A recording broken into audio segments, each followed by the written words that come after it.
사랑하는 하여무 가족 여러분, 안녕하세요. 김소명 목사입니다.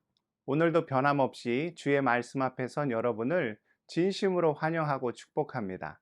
우리 주님께서 모든 인생을 선하신 손길로 인도해 주시리라 믿습니다. 이 시간 주시는 말씀은 민수기 16장 3절과 4절 그리고 15절입니다. 먼저 3절과 4절입니다. 그들이 모여서 모세와 아론을 거슬러 그들에게 이르되 너희가 분수에 지나도다. 회중이 다 각각 거룩하고 여호와께서도 그들 중에 계시거늘 너희가 어찌하여 여호와의 총회 위에 스스로 높이느냐? 모세가 듣고 엎드렸다가. 그리고 15절입니다. 모세가 심히 노하여 여호와께 여짜오되 주는 그들의 헌물을 돌아보지 마옵소서. 나는 그들의 나귀 한 마리도 빼앗지 아니하였고 그들 중에 한 사람도 해하지 아니하였나이다 하고 아멘. 사마천의 오제본기라는 책에 보면 군주의 리더십에 대해 몇 가지 등급이 나옵니다. 가장 낮은 4등급은 백성을 일률적으로 바로 잡으려는 위압 정치입니다.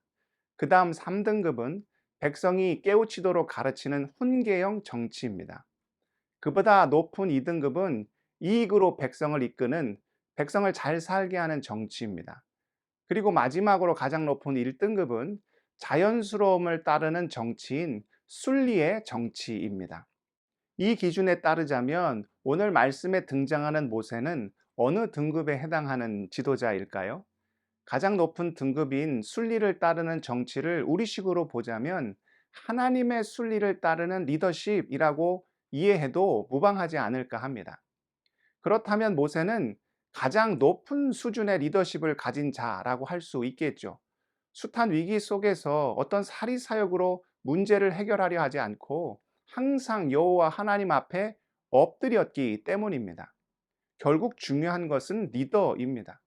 가지 많은 나무에 바람 잘 날 없다고 사람이 모여 있으면 문제가 일어날 수밖에 없죠. 그 규모가 크면 클수록 더 복잡하고 힘들고 어려울 수밖에 없습니다. 10명이 있으면 10가지 생각이 있고 100명이 있으면 100가지 생각이 있으며 1000명이 있으면 1000가지 생각이 있는 것은 당연합니다. 이 문제를 해결하기 위해 리더가 존재하는 것이고 결국 공동체 안에서 벌어지는 모든 문제의 책임은 리더에게 있는 것이죠. 물론 이스라엘 민족이 정말 쉽지 않은 민족이긴 합니다. 애굽에서 나온 그 순간부터 불평과 원망이 끊이지 않았지요. 오늘 말씀도 보십시오. 레위의 증손 고라와 루벤 자손 몇 사람 그리고 회중 가운데 이름 있는 지휘관 250명이 일어나 모세의 리더십에 반기를 들었습니다. 이유는 왜 몇몇 사람만 제사장 역할을 감당하느냐는 것이었죠.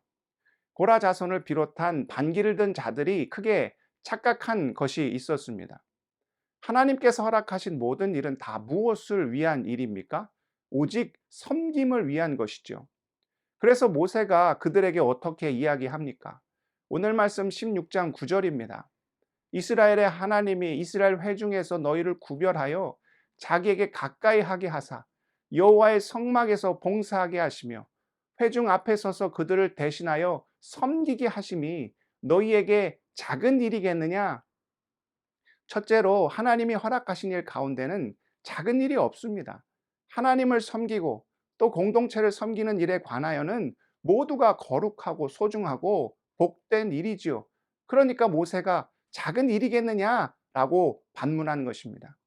둘째로 이 모든 일은 봉사와 섬김을 위한 일입니다. 믿음의 공동체 안에 존재하는 모든 직분은 하나님을 위해 봉사하고 지체와 이웃을 섬기기 위해 있는 것이지요. 그런데 지금 모세에게 반기를 든 자들의 심각한 착각이 무엇입니까? 직분에 높고 낮음이 있고 또 봉사와 섬김을 위한 것이 아닌 지극히 인간의 욕망을 채우는 굴림의 자리로 오해했다는 것이죠. 이런 터무니없는 요구에 모세는 지극히 인간적인 방법으로 대할 수도 있었습니다. 자기를 지지하는 세력을 등에 업고 분쟁과 다툼의 방법으로 그 문제를 해결하려는 시도를 할 수 있었지요. 그러나 모세는 그렇게 하지 않았습니다. 오늘 4절 말씀을 다시 한번 보십시오. 모세가 듣고 엎드렸다가 모세는 왜 엎드렸고 누구를 향해 엎드렸을까요? 그는 인간적인 혈기와 권모술수로 그 문제를 해결하지 않기 위해 엎드렸습니다. 누구에게 엎드린 것입니까? 하나님의 뜻대로, 하나님의 방법대로 그 문제를 해결하고자 하나님을 향해 엎드린 거죠. 그리고 나서 언제 일어납니까? 하나님께서 응답하셨을 때, 하나님께서 해결책을 주셨을 때, 그때 비로소 일어나 그 문제를 감당하지요. 이것이 하나님께서 세우신 지도자의 온전한 모습입니다. 또 15절을 다시 한번 보십시오. 모세가 심히 노하여, 모세도 사람인데 왜 억울하지 않고 왜 화가 나지 않았겠습니까? 그런데 그 분노를 어떻게 해결합니까? 여호와께 여짜오되. 그 억울함을 누구에게 토로해요? 사람이 아닌 하나님께 토로하지요. 어떤 목사님의 재미난 간증을 들은 적이 있습니다. 사모님이 그렇게 욕을 잘하신다는 거예요. 저는 듣고 깜짝 놀랐습니다.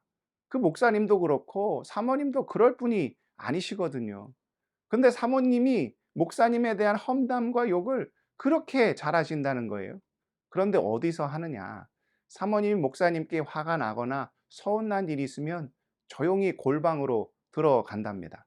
그리고 하나님께 목사님에 대한 온갖 서운한 마음을 다 쏟아 놓는다는 거죠. 문제는 거실에 있어도 다 들린다는 겁니다.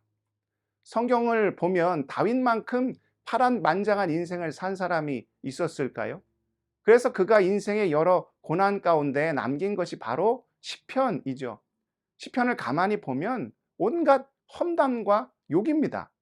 대표적인 구절이 시편 109편 29절입니다. 나의 대적들이 욕을 옷 입게 하게 하시며 자기 수치를 겉옷같이 입게 하소서. 한마디로 원수를 망하게 해 달라는 거죠. 그럼에도 다윗이 하나님의 마음에 합한 자라는 음성을 들은 이유가 무엇입니까?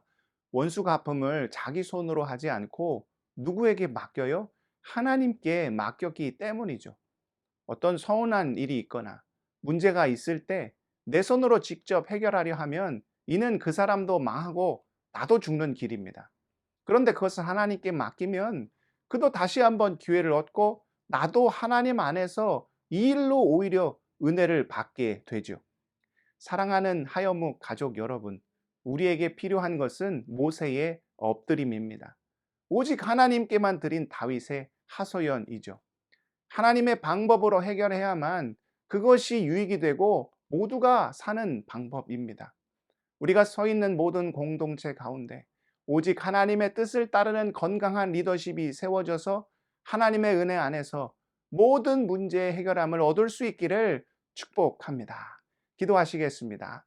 사랑의 하나님, 우리 가운데 모세의 엎드림이 있기를 소원합니다. 모든 문제와 어려움과 고통과 슬픔 가운데서도 내가 해결하려 하지 않게 하시고 하나님의 뜻이 어디 있는지, 하나님의 아버지의 눈과 마음이 어디를 향하고 있는지를 깨달아 하나님의 방법대로 모든 일 감당할 수 있도록 아버지 함께하여 주옵소서. 무엇보다 모든 공동체 가운데 이런 건강한 리더십이 세워지길 원합니다. 하나님의 뜻대로 행하며 하나님의 마음을 품고 맡겨진 지체를 누구보다 사랑하는 귀한 리더십이 세워질 수 있도록 함께하여 주옵소서. 아버지여, 우리 하여묵 가족들 가운데 또한 어려움이 있는 지체들이 있습니다. 눈물을 닦아주시고 그 무너진 마음을 주님 어루만져 주셔서 주님 안에서 오직 살아갈 힘과 용기를 발견할 수 있도록 긍휼과 자비를 허락하여 주옵소서.